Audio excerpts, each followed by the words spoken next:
Iran ने समुद्री internet cable काटने की धमकी दी है क्योंकि सदर ट्रंप पागलपन की आखिरी हद अबूर कर चुका है।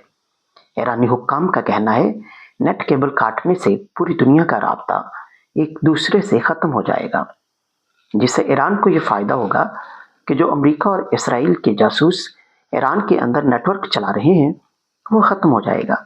और ईरानी सरकारी टीवी चैनल ने ज़ेरे ज़मीन एक पेचीदा तनसीब से फुटेज जारी की है जिससे ईरानी हुक्काम मिसाइल सिटी करार दे रहे हैं।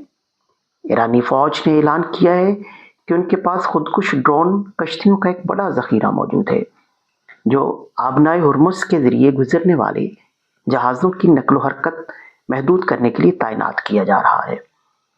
जारी करदा वीडियो में लंबे सुरंगनुमा रास्ते दिखाए गए हैं, ताहम ये वाज़ेह नहीं है कि ये रिकॉर्डिंग कब की है।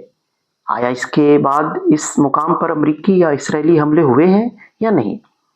1 मार्च को मार्शल आइलैंड्स में रजिस्टर्ड खाम तेल के टैंकर को ओमान के साहिल से 44 नॉटिकल मील के फासले पर निशाना बनाया गया।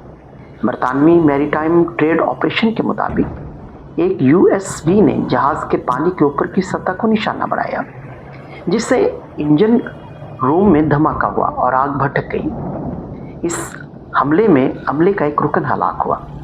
चंद दिन मैरीन सर्विस ने बताया है कि हमले में 23 रुकनी अमला महफूज रहा, जबकि हमलावर जहाज़ के बारे में तफसील फराहम नहीं की गई क्योंकि तहकीकात जारी हैं।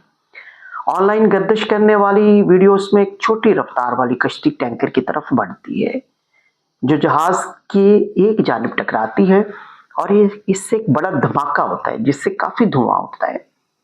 समुद्री हुक्काम के मुताबिक मौजूदा ईरान, अमेरिका, इसराइल कशीदगी के दौरान कम से कम 2 ऑयल टैंकरों पर यूएसवीएस के जरिए हमले हो चुके हैं।